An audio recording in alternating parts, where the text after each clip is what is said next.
दिन पेश करता हूं। NHA इनके नीचे है। इसने जब मुराद ने मुझे शुरू में बताया तो मैं मानू ना कि ये कैसे हो गया। फिर मैंने इसकी बात नहीं मानी।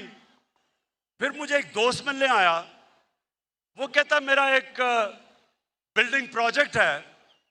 तो मैं जब बिल्डिंग प्रोजेक्ट पे गया तो जो कॉन्ट्रैक्टर था वो मुझे कहता कि जी हमें 2021 के नहीं, हमें 2013 के रेट चाहिए हैं। वो कहता मैं बड़ा हैरान हो गया कि 2013 के रेट। पता चला कि 2013 में ये करप्शन की जो करप्शन जिन्होंने इस मुल्क में सबसे ज्यादा शुरू की, नून लीग, 2013 में 23 करोड़ रुपया फी किलोमीटर इनकी सड़क ज्यादा महंगी थी। इसका मतलब हमने कैलकुलेट किया। अब पाकिस्तानियों ये सुनो कि चोरी किस तरह ये मुल्क लूटा गया है। हमने कैलकुलेट किया कि जिस रेट पे इन्होंने सड़कें बनाई, इन्होंने 1000 अरब रुपए की चोरी की मुल्क से, 1000 अरब रुपए की। यानी कि एक ईमानदार हुकूमत ने 1000 अरब रुपया अपनी कौम का बचाया, जिसकी वजह से दुगनी सड़कें बनाई हैं हमने, इनसे दुगनी सड़कें बनाई हैं जो पैसा बचा। मैं आने लगा हूं बस आखिरी बात जो मैं असल जिसलिए आपको बुलाया था।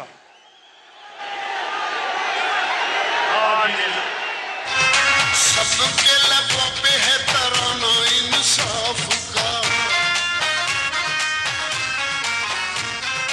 यारो आने वाला है ज़माना इंसाफ का। मैं सिर्फ दो आने वाली नस्लों के लिए दो चीजें मुझे पूछो, मैं इनसे पूछता हूं, 30 साल से आप हुकूमत में थे, कभी आपने सोचा अपनी आने वाली नस्लों का? ये पहली हुकूमत है जिसने क्लाइमेट चेंज की बात की, जिसने पाकिस्तान में दरख्त उगाने की बात की, जिसने पाकिस्तान में सबसे पहले 1 अरब दरख्त उगाए पख्तूनख्वा में 2013 और 18 के बीच में। और आज हम 10 अरब इंशाल्लाह अपने मुल्क में दरख्त उगा के अपने आने वाली नस्लों के लिए एक बेहतर पाकिस्तान इंशाल्लाह छोड़ के जाएंगे।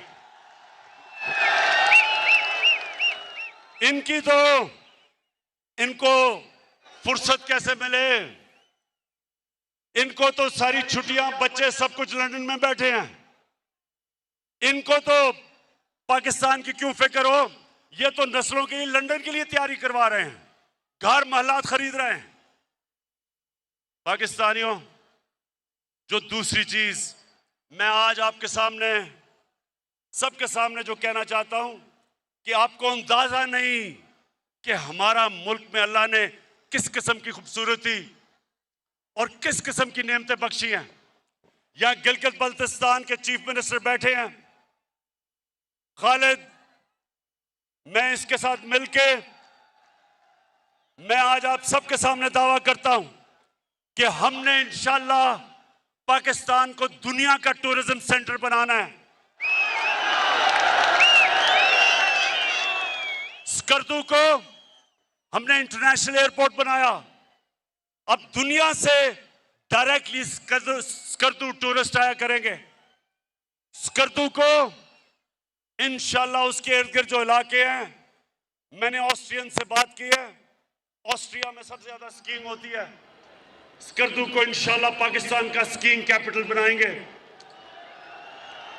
और आप देखेंगे कि किस तरह बाहर से पैसा आता है।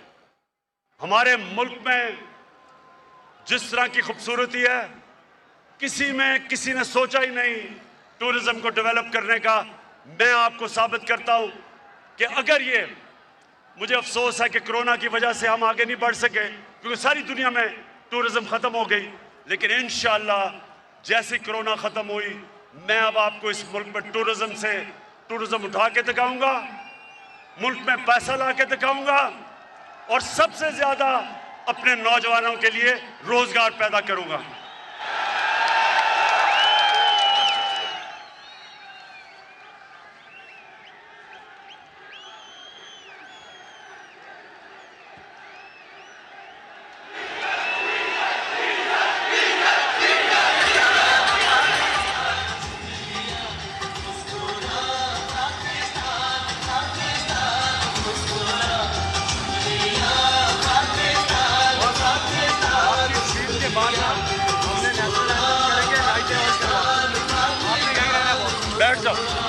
क्या? बस उसके बाद अल्लाह करेंगे, अल्लाह। अच्छा मेरे पाकिस्तानियों, मैंने जिस असल वजह से आपको यहाँ बुलाया था, अब मैं उस बातों पे आने लगा हूँ। लेकिन नौजवानों, आप सामने खड़े हैं, ये आपने बड़ी खामोशी से सुनना है। ये मैं सीरियस बात करने लगा हूँ। मैं अपने मुल्क के मुस्तकबिल की बात करने लगा हूँ। मैं जो ये साजिश हुई है और ये जो हो रही है, इसके ऊपर बात करने लगा हूँ। तो मैं चाहता हूँ कि बड़ा सीरियसली आप मेरी बात सुनेंगे। मैं सबसे पहले आपको ये बता दूं, नौजवानों, आप खुशकिस्मत हो, आपके तो माँ बाप भी एक आजाद मुल्क में पैदा हुए थे। मेरे माँ बाप एक गुलाम हिंदुस्तान में पैदा हुए थे और मैं पहला हम जनरेशन थी जो एक आजाद पाकिस्तान में पैदा हुए थे। मेरे माँ बाप ने अपनी तौर पे तहरीके पाकिस्तान की जो आज़ादी की स्ट्रगल थी, दोनों ने शिरकत की। और जब मैं बड़ा हो रहा था तो हमेशा उन्होंने मुझे एक बात याद करवाई। उन्होंने ये कहा कि तुम्हें नहीं पता तुम कितने खुशकिस्मत हो कि तुम एक आज़ाद मुल्क में पैदा हुए हो। मेरे पाकिस्तान के रहने वाले, अगर आपने इस चीज को समझना है तो बैरून मुल्क पाकिस्तानियों से पूछें क्यों वो अपने मुल्क के लिए तरसते हैं, क्यों वो आज सारे तहरीक इंसाफ के साथ खड़े हैं, क्यों खड़े हैं? क्योंकि जब वो बाहर किसी पराए मुल्क में रोजी कमाने जाते हैं तो उनको सबसे ज्यादा कदर होती है कि अपने मुल्क में रहना कितनी बड़ी अल्लाह की नेमत है। एक आजाद मुल्क में रहना कितनी बड़ी अल्लाह की नेमत है। तो मैं जब अपनी पॉलिटिक्स शुरू की थी 25 साल पहले, तो मैंने अपना नस्बुलैन, अपनी जमात का नौजवानों, इय्याका नअबुदु व इय्याका नस्तईन क्यों रखा था? इसलिए रखा था कि अल्लाह तेरी इबादत करता हूं और तेरे से मदद मांगता हूं और किसी के सामने नहीं झुकता।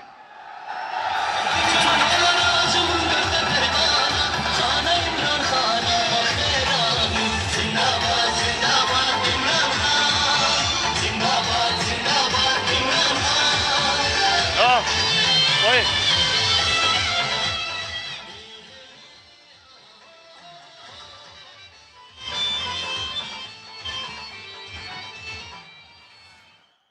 ला इलाहा इल्लल्लाह।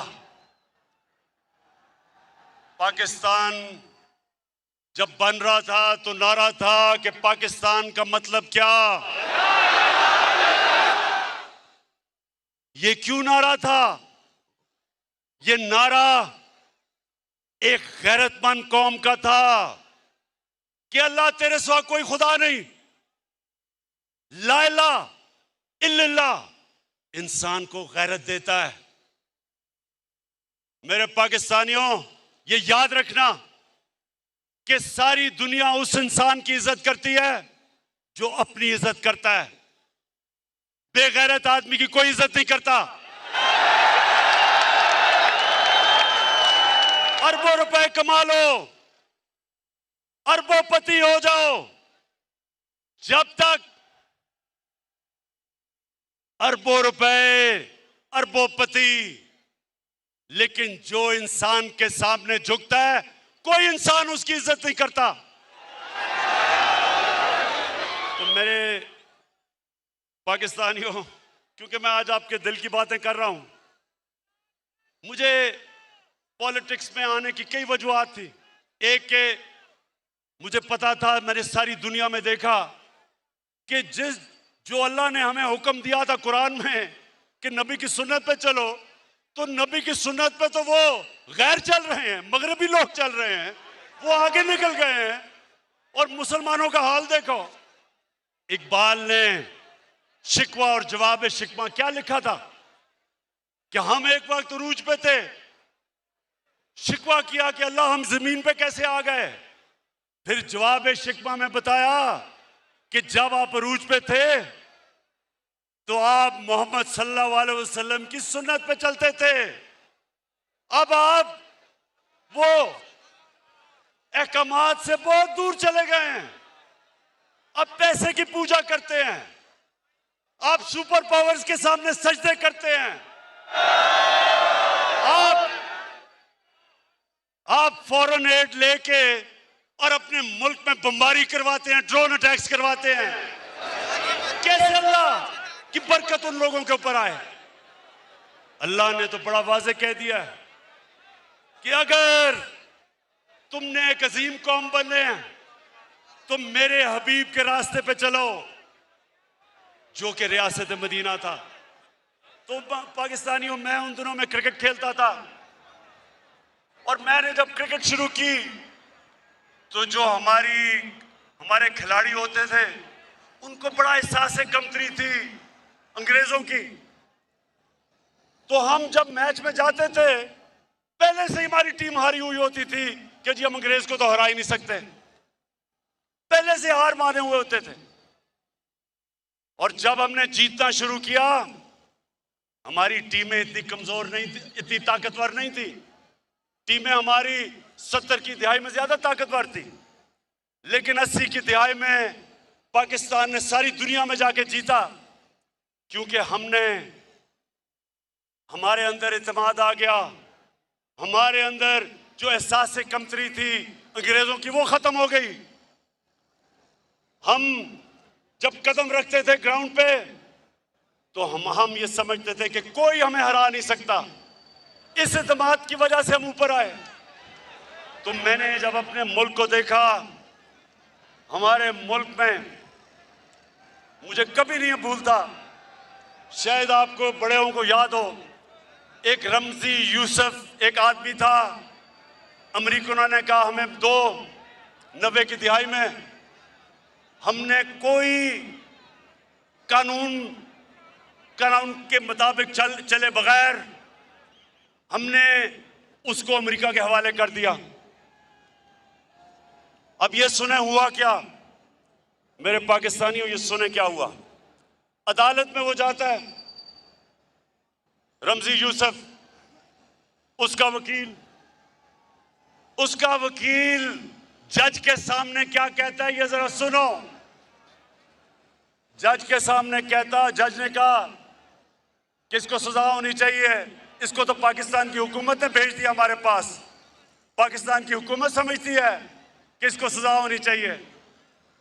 तो पाकिस्तानियों, वो रमजी यूसुफ का वकील अदालत में खड़े होकर कहता कि पाकिस्तानी डॉलरों के लिए अपनी मां बेच सकते हैं।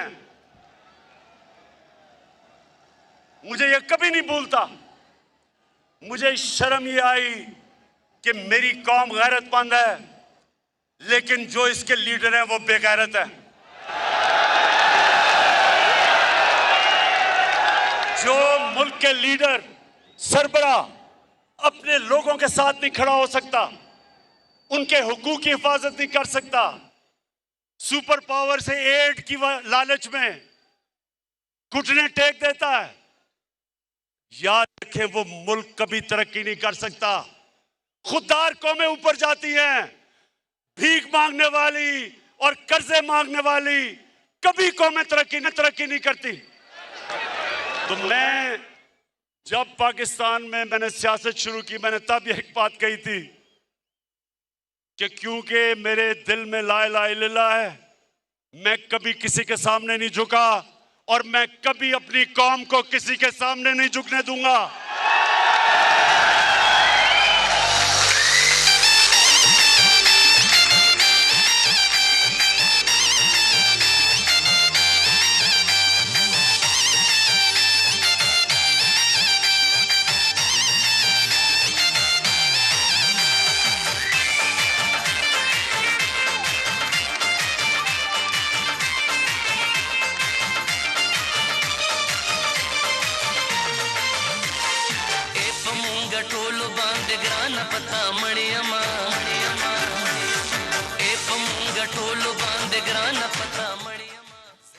माशाल्लाह माशाल्लाह, मेरी कौम का बड़ा स्टेमिना है।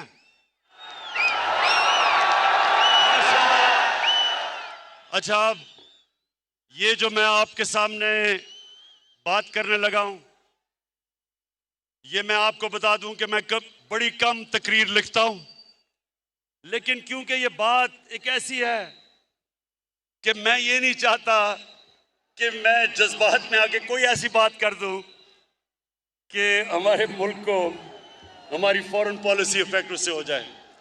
तो इसलिए मैं जिम्मेदार होके बड़ा ये तकरीर लिखी और मैं आपको एक एक जुमला बताता हूं। अब जरा आपने गौर से सुनना है।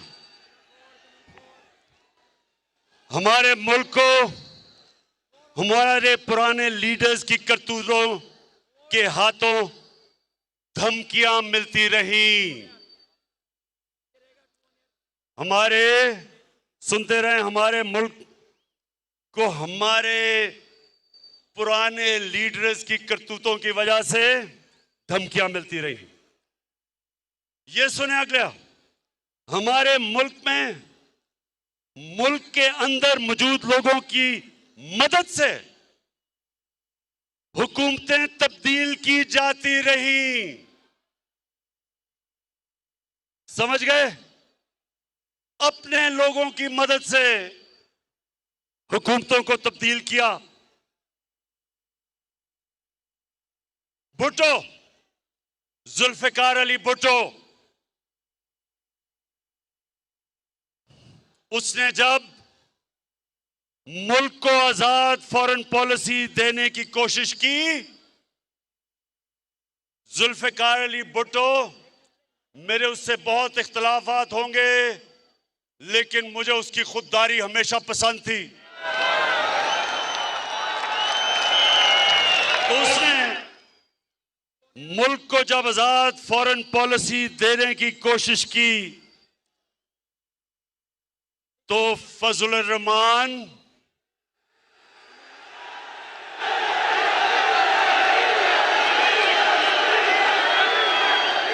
और भगोड़ू नवाज शरीफ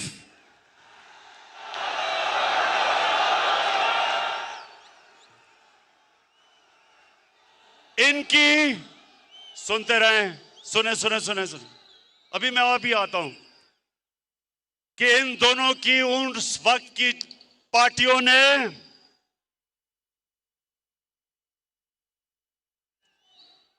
जुल्फिकार अली भुट्टो के खिलाफ तहरीक चलाई और आज जैसे हालात बना दिए गए मुल्क में, और उन हालात की वजह से जुल्फिकार अली भुट्टो को फांसी दी गई। गौर से सुने एक एक बात जो मैं आपके सामने रख रहा हूं।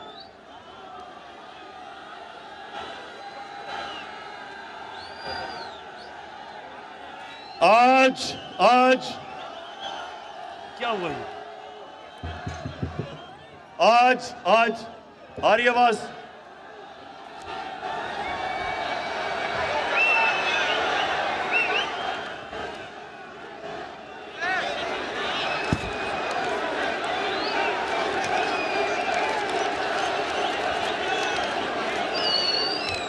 ये स्पीकर से लोगों को उतार दीजिए प्लीज।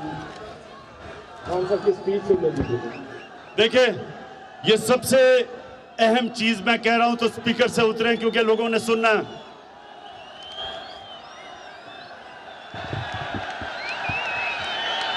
अच्छा, आवाज आ रही है?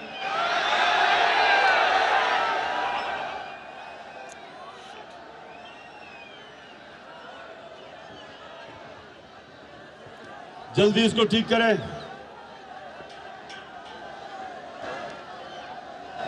स्पीकर से उतरो, उन्हें आवाज नहीं आ रही।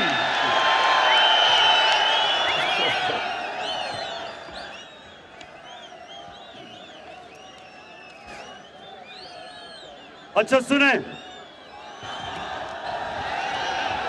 मुझे लगता है आपको बाद में बताना पड़ेगा कि मैंने क्या कहा है। अच्छा जी, आज आज अच्छा, अब स्पीकर से दूर है ना, ये बड़ी अहम तकरीब मैंने करनी है। आज उसी भुट्टो के दामाद आसिफ जरदारी, सबसे बड़ी बीमारी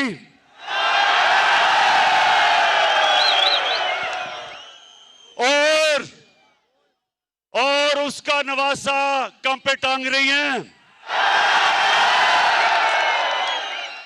दोनों कुर्सी की लालच में अपने नाना की कुर्बानी को बुलाकर इसके कातलों के साथ बैठे हुए हैं और उनकी वकालत कर रहे हैं।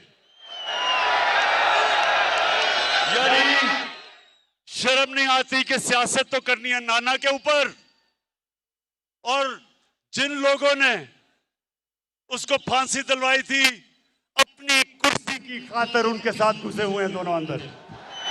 शर्म करो, शर्म करो।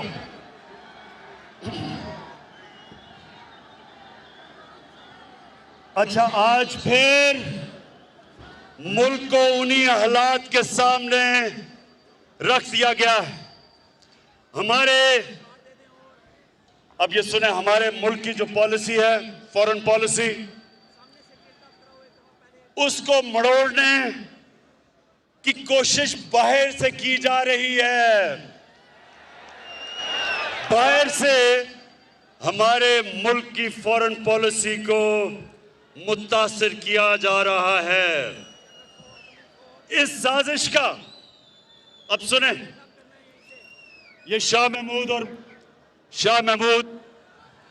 आहो उधर उतारो, उधर आवाज नहीं आई। हाँ, शाह महमूद को पता है कि इस साजिश का हमें पिछले महीनों से पता है कि ये साजिश हो रही है, महीनों से। ये जो आज सब इकट्ठे हो गए हैं, ये जो आज कातिल और मकतूल इकट्ठे हो गए हैं, कातिल और मकतूल को इकट्ठे करने वालों के भी, इनको जिन्होंने इकट्ठा किया उनका भी हमें पता है।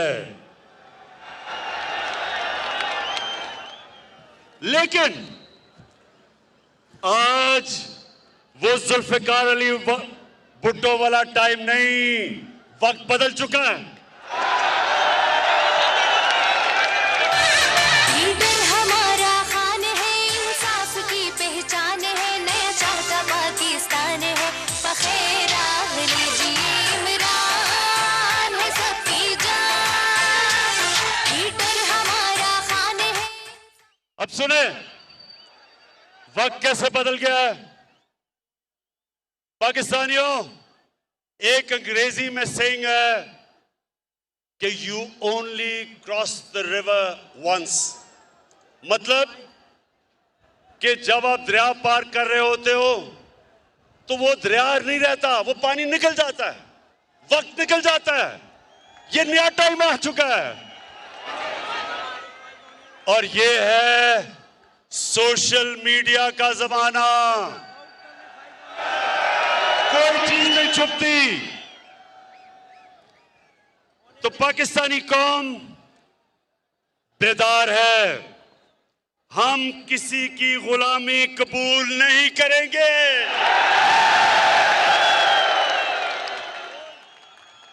हम सबसे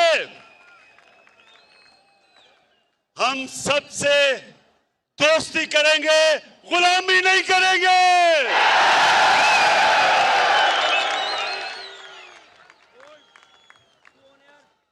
खड़ा है अब इमरान, ठीक करेगा सब कप्तान, नया बनेगा पाकिस्तान, नया बनेगा पाकिस्तान, नया बनेगा पाकिस्तान, डट के खड़ा है अब इमरान, नया बनेगा पाकिस्तान, डट के खड़ा है अब इमरान। अब ये सुने, हमारे मुल्क में बाहर से पैसे की मदद से हुकूमत तब्दील करने की कोशिश की जा रही है। पैसा बाहर से,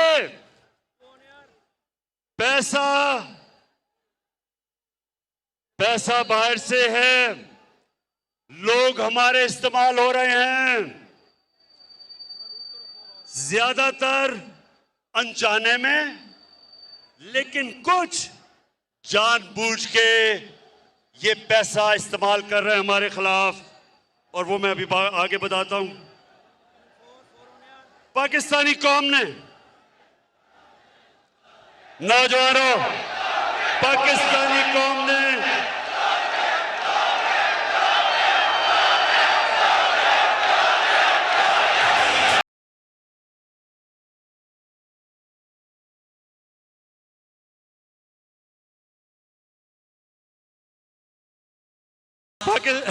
पाकिस्तानी कौम ने यह फैसला करना है कि वो बाहर के अरबों रुपए लेके हुकूमत के खिलाफ साजिश करने वाले गुलामों को कामयाब होने देंगे। मैं यही इसलिए आपको आज बुलाया था मेरे पाकिस्तानियों, मैंने आपको बुलाया इसलिए था, जो एक डेमोक्रेट होता है वो अवाम के पास जाता है, वो किसी के पास झुकता नहीं, हाथ नहीं फैलाता, अपनी अवाम के पास जाता है।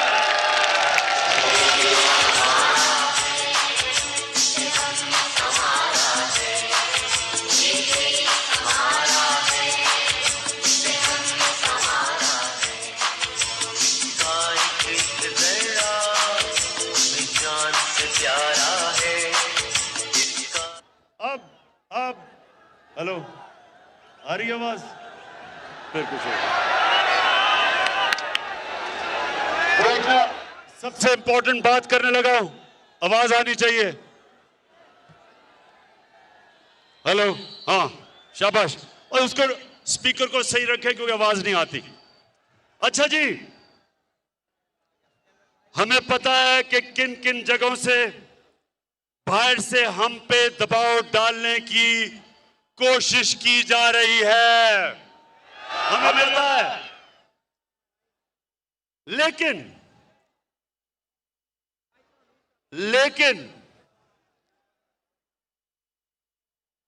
हमारे मुल्क की मफाद में लिखकर हम कह रहे हैं कि हमारे मुल्क की मफाद में, लेकिन लिख के हमें धमकी दी गई है। शाह महमूद ने अभी आपसे कोई बात की थी, हमें कहा है कि मुल्क की मफाद, हमें धमकी दी गई है। लेकिन पाकिस्तानियों, हम मुल्क की मफाद पर कोई समझौता नहीं करेंगे। मैं आज कौम के सामने पाकिस्तान की आजादी का मुकदमा रख रहा हूं, आपके सामने। मैं इल्जामात नहीं लगा रहा, अब ये जरा सुने, मैं इल्जामात नहीं लगा रहा। मेरे पास जो ये खत है, ये सबूत है, ये मेरे पास जो खत है ये सबूत है। और मैं आज ये सबके सामने कहना चाहता हूं कि कोई भी शक कर रहा है ना इस मेरे खत के ऊपर, कोई भी शक कर रहा है, मैं उनको दावत दूंगा, ऑफ द रिकॉर्ड बात करेंगे। लेकिन मैं आपको खुद देख सकेंगे कि ये मैं किस किस्म की बात कर रहा हूं। अपनी कौम और मीडिया को ये सोचने, हम सबको, हमने ये सोचना है कि हम कब तक ऐसे रहना चाहते हैं। मैं अपनी कौम को भी कह रहा हूं, अपने मीडिया को भी कह रहा हूं कि हम कितनी देर इस तरह गुजारा करेंगे। धमकियां मिल रही हैं।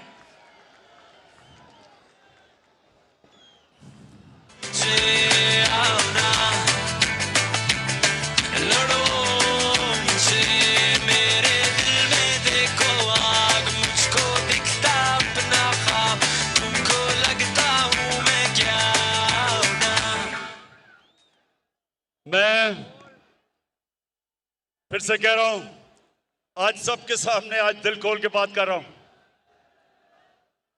बैरूनी साजिश की ऐसी बहुत सी बातें हैं जो मुनासिब वक्त पर और बहुत जल्द सामने लाई जाएंगी।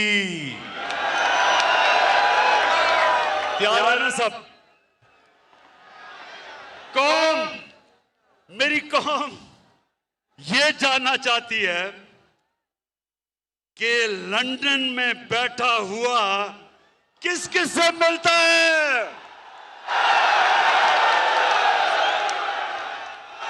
फिर से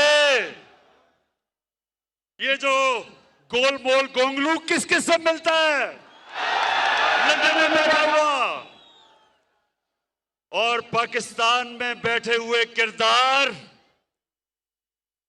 किसके कहने के ऊपर चल रहे हैं? पाकिस्तानी किरदार किसके कहने पे चल रहे हैं? आपको अंदाजा है किसके कहने पे चल रहे हैं? बताओ।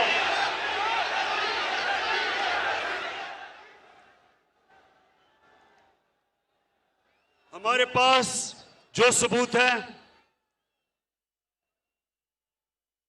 हर चीज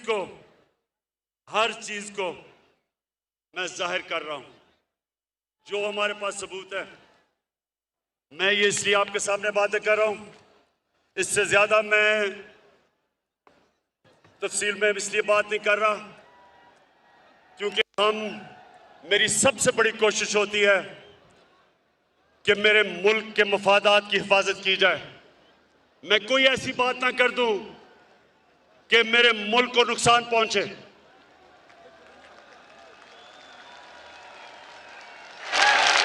इसलिए मैंने आपसे पूरी बात नहीं की, नहीं तो मैं वो बता भी सकता था।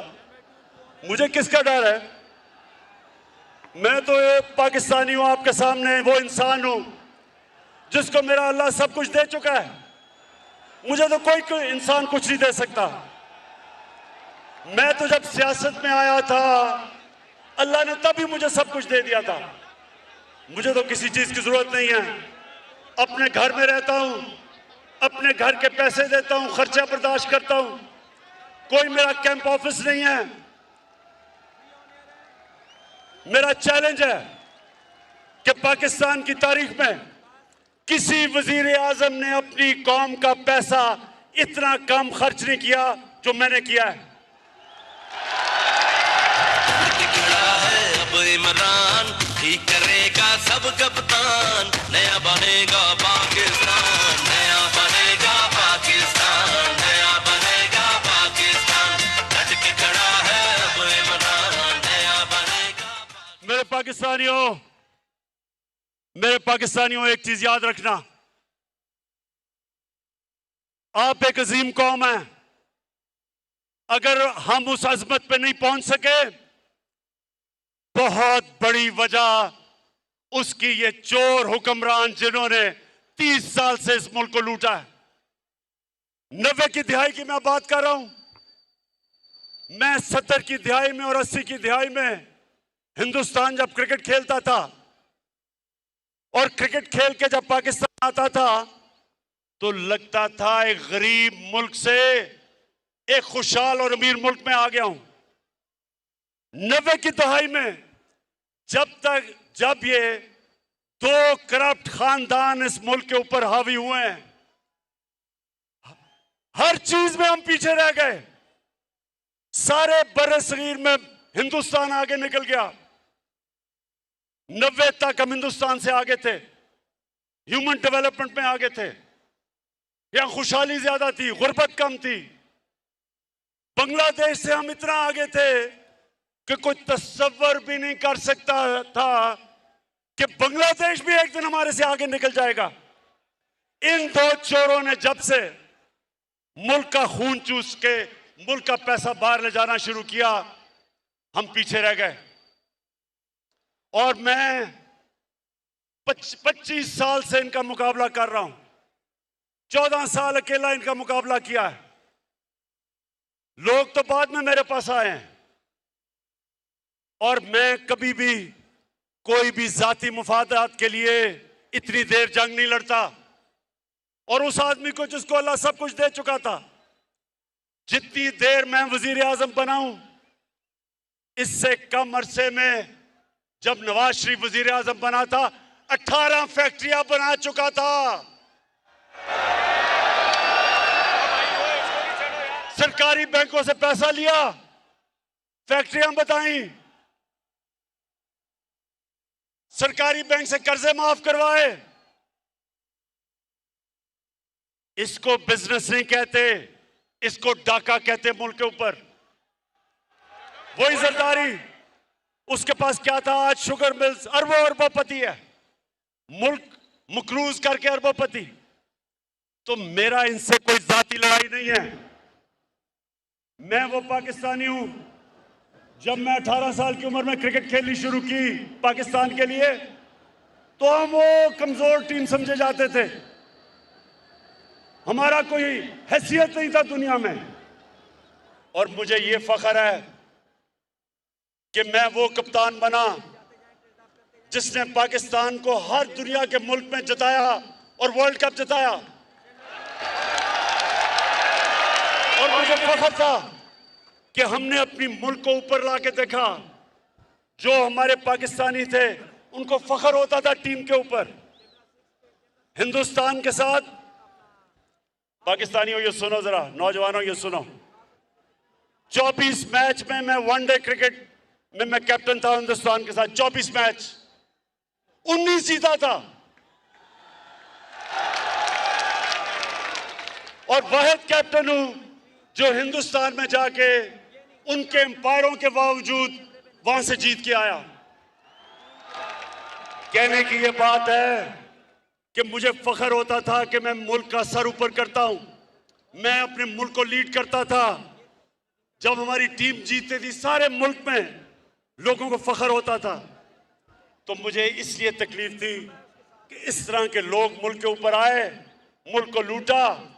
और जो जनरल मुशर्रफ ने सबसे ज्यादा जुल्म किया इस कौम पे, मार्शल लॉ से ज्यादा जुल्म किया कि इन दो डाकुओं को एनआरओ दे दिया, इनके सारी चोरी माफ कर दी, अपने इक्तदार के लिए घुटने टेक दिए इनके सामने। और इन्होंने आके 10 साल में दोनों हाथों से मुल्क को लूटा। 10 साल ये लूटते रहे। और जब मेरी हुकूमत आई, पहले दिन से इन्होंने मेरे पर,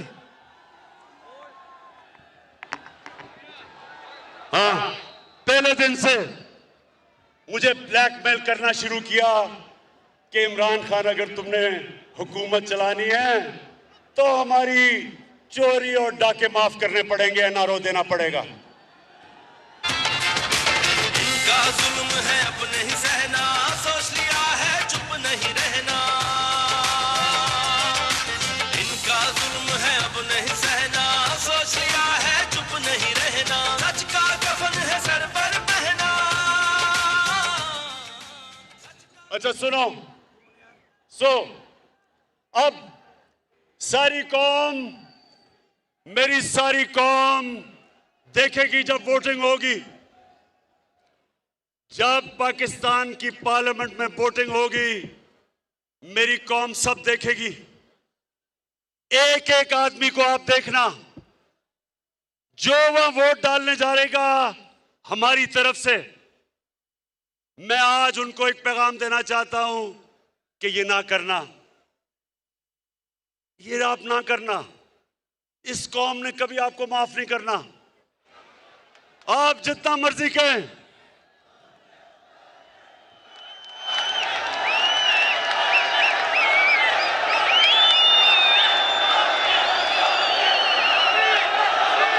आप जितना मर्जी कहेंगे, कि जी वो देखे ना, हमारे से हुकूमत ने अच्छा नहीं किया, देखें जी उन्होंने मेरे काम नहीं किए, देखें जी वो महंगाई नहीं रोकी गई।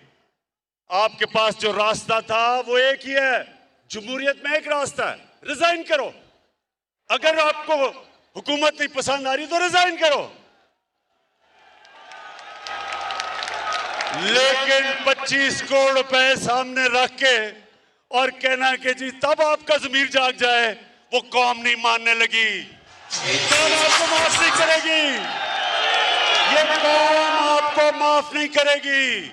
सोशल मीडिया का जमाना है, हमेशा जब वो ज़मीर फरोश को प्रेस करेंगे तो आपकी शक्लें आ जाएंगी सामने। और आज मैं अपने नून लीग और पीपल्स पार्टी के एमएनएस को भी आज पैगाम देना चाहता हूं। मुझे ये बताएं कि आपने तो सारा वक्त कहा था कि नून लीग वालों कि जरदारी का पेट फाड़ के चोरी का पैसा निकालना था आपने, तो जब से वो इकट्ठे हुए हैं, चेरी ब्लॉसम और जरदारी, जब से ये इकट्ठे हुए हैं, जब से ये इकट्ठे हुए हैं, तो इनको भूल गया है, इनको भूल गया है कि जरदारी चोर था। इसका मतलब कि वो सिर्फ चोर बुरा तब तक है जब तक आपके साथ नहीं है। इसका मतलब चोरी बुरी नहीं है, इसका मतलब चोरी बुरी चीज नहीं है। यानी कोई भी, इसलिए तो मैं पाकिस्तानी हूं, इसलिए मैंने रहमतुल्लिल आलमीन अथॉरिटी बनाई है। मैं अपने बच्चों को बताना चाहता हूं कि नबी की सीरत क्या है, नबी का पैगाम क्या था, दुनिया का सबसे अजीम इंसान बना, दुनिया का सबसे अजीम लीडर वो बने, उनका रास्ता क्या था। इसलिए हमने रहमतुल्लिल आलमीन अथॉरिटी बनाई है कि पाकिस्तान के बच्चे बच्चे को पता चल जाए, अच्छे बुरे की तमीज उसमें आ जाए, वो हक के ऊपर खड़ा हो, वो बदी के खिलाफ खड़ा हो, वो ये ना कहे कि चोरी सिर्फ बुरी तब है जब मेरी ऑपोजिशन चोरी करती है, वो मेरे साथ मिल जाए तो चोरी ठीक है। और पीपल्स पार्टी वाले आप बताओ, 20 साल आप अपने लोगों को बताया कि नवाज शरीफ और शहबाज शरीफ से बड़े डाकू कोई नहीं, तो आप इकट्ठे हो गए हो। और बिलावल, जो तुम पॉलिटिक्स कर रहे हो नाना के ऊपर, ये तो नाना के कातिल हैं जिनके साथ बैठ गए हो।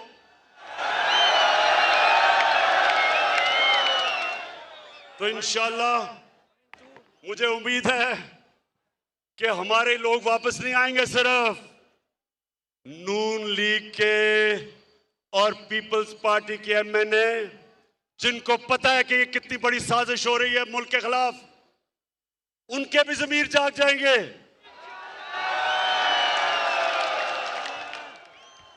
अल्लाह कहता है कुरान में, मैं जब चाहूं किसी को सीधे रास्ते पे लगा सकता हूं, कोई भी सीधे रास्ते पे लग सकता है। तो मैं इन सारे पार्टीज के, नून लीग और पीपल्स पार्टी और फजल रहमान, वैसे फजल रहमान मुझे तुम्हारी समझ नहीं आई,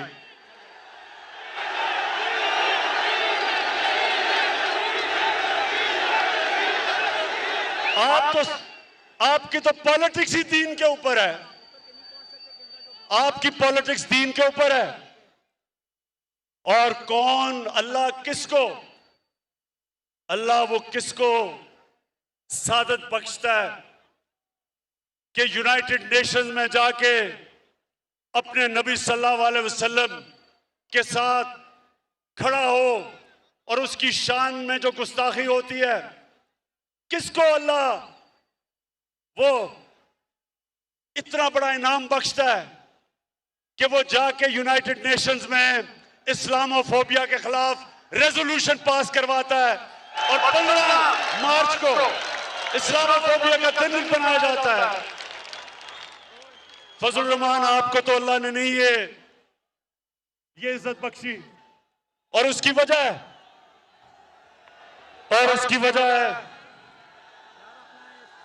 स्पीकर, हाँ, उसकी वजह है कि आपकी नीयत अच्छी नहीं है, आप इस्लाम को इस्तेमाल करते हैं जाती मफादात के लिए, इसलिए अल्लाह वो आपको इज्जत नहीं देता। अल्लाह नियतों के राज जानता है, अल्लाह जानता है दिलों के राज। फजल रहमान, जितने मर्जी इस्लाम की बात करो, अल्लाह ने आपको आज तक कभी वो एजाज नहीं दिया कि आपने दुनिया में कुछ भी इस्लाम के लिए किया। मेरी तरह के आदमी को, गुनाहगार आदमी को अल्लाह ने वो एजाज दिया है। मैं अल्लाह तेरा लाख लाख लाख शुक्र अदा करता हूं। अच्छा पाकिस्तानियों, मैं अब अपनी तकरीर खत्म कर रहा हूं। मुझे पता है आप जाना नहीं चाहते, मुझे पता है, लेकिन मैं तकरीर सिर्फ एक चीज पे खत्म करता हूं। आपने सबने मेरे से एक वादा करना है, एक वादा करना है कि आप मेरी कौम कभी इजाजत नहीं देंगे किसी पाकिस्तानी हुक्मरान को कि मेरी कौम को किसी के सामने झुकने दो। हाँ बताएं, कभी इजाजत ना देना, कभी आपने इजाजत नहीं देनी किसी हुक्मरान को। वो किया जो उन्होंने हमारे पाकिस्तान में अमेरिका की जंग लड़के किया, उसमें शिरकत करके 80,000 पाकिस्तानियों की कुर्बानी दिलवाई, हमारे कबायली इलाके को बर्बाद करवा दिया। कबायली इलाके के लोगों के जो मुश्किलात का सामना करना पड़ा, ज़कात लेने वाले देने वाले ज़कात लेने वाले बन गए, 35 लाख लोगों को नकल मकानी करवाई। कभी मेरी कौम किसी हुक्मरान को आपने इजाजत नहीं देनी कि हमारे मुल्क के मफादात के खिलाफ, हमारे लोगों के हकूक के खिलाफ कोई भी हुक्मरान जाए। पाकिस्तान जिंदाबाद, पाकिस्तान पाइंदाबाद।